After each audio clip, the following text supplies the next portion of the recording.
Sport, France-Namibie, Coupe du monde de rugby. C'est demain au stade Vélodrome de Marseille, la cité phocéenne folle de foot qui va se convertir au ballon ovale. L'équipe de Namibie a d'ailleurs joué les grands prêtres du rugby pour initier les élèves marseillais hier. Reportage du correspondant Stéphane.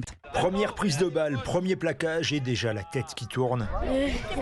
J'ai mangé de l'herbe un peu parce que j'ai essayé de plaquer mais j'ai pas réussi. Pas facile pour les habitués du foot de maîtriser ce ballon ovale qui rebondit n'importe comment. Moi je préfère le foot parce que mon père il m'a appris le foot depuis que je suis toute petite. Mais peu importe, mordu ou non par le rugby, ces enfants de CM1, CM2 s'ouvrent à d'autres sports et c'est là le plus important pour Manon, leur maîtresse. On connaît les joueurs de l'équipe de France, on apprend les postes, etc. Donc ils s'y intéressent au fur et à mesure et c'est bien, ça leur ouvre un peu l'esprit. Et si les Namibiens, comme le talonneur Thorsten von Hersfeld, donnent de leur temps, c'est bien pour aider le rugby à pousser sur cette terre de ballon rond. C'est dommage parce que je trouve que c'est une belle vie. Là, il y a beaucoup d'enfants, on voit, qui veulent jouer au sport. Donc pourquoi pas rugby, on ne sait jamais. D'autant que les clubs de foot sont déjà saturés de demandes d'inscription et l'effet Coupe du Monde profite déjà au rugby club marseillais dirigé par Nicolas Mizzi. On n'a jamais fait une aussi bonne rentrée qu'on peut espérer, une hausse entre 10 et 20%. Et selon lui, les 3 clubs de la ville regroupent actuellement près de 1800 licenciés. Marseille, Stéphane Burgat, Europe 1.